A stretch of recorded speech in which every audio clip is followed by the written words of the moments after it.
Welcome. You know, it's been interesting to see the reactions of people to the content that I've been putting out. My dad's best friend from when I was growing up, Dave Burrell, commented that on one of the videos that I produced, my mannerisms completely reminded him of how my dad used to be when they were both working at the school in Wyoming, where I was lived from 0 to about 12. He's been probably one of the more influential people in my life just because of, number one, how much he was around, and number two, how willing he was to share about the challenges that he experienced in his life and the similar things that I was going through. So, number one, thanks, Dave, for that. It's been cool to have you be a part of my life and be such an influence on me. Last night too, I was talking to a good friend of mine, Lucky Huber, who's the director of track and field at the University of South Dakota.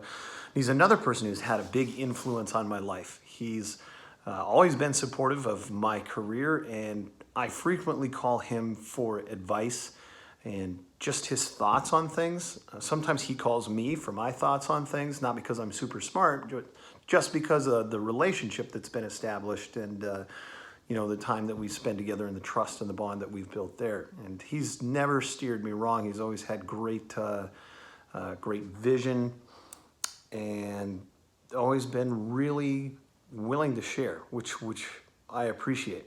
Which makes me even think about earlier this year, one of the professors that I worked with when I was in grad school working on my dissertation, Dr. Buckland, announced that he was going to retire. I sent him an email and I just thanked him for the time that he was willing to so freely give. I think that we tend to take for granted time when people give us that.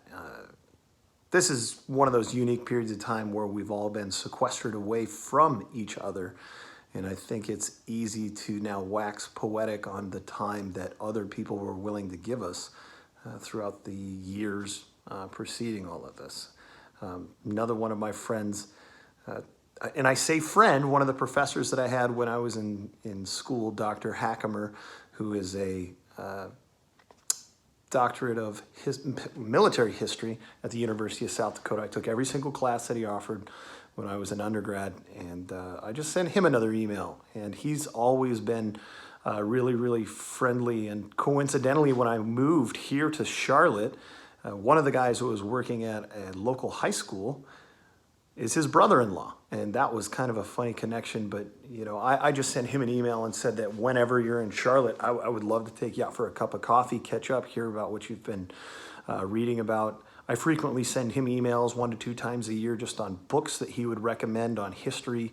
One of those is 1492 that I'm working through on audible.com right now. And that's one of the things that I've changed this year that I've really enjoyed, is just the ability to hop in the car every single day and get an hour's worth of reading done that otherwise would have gone wasted just driving. Interesting being pensive and thinking back on all of these things and how different life was just 2 months ago, and how there was little or no foresight into where we are now and how things are different. And I think the other thing that drives people a little bit crazy is that we continue to have little or no clarity on what the world will look like in the upcoming weeks and months. But I would encourage all of you to take these opportunities to reflect upon the differences that you're experiencing now and the relationships that you've got. And I would encourage you to continue to invest in the people that you've spent time with in your life.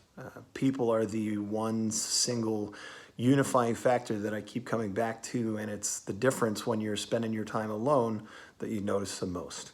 Hope you guys are having a great day and are enjoying these posts. Love the comments.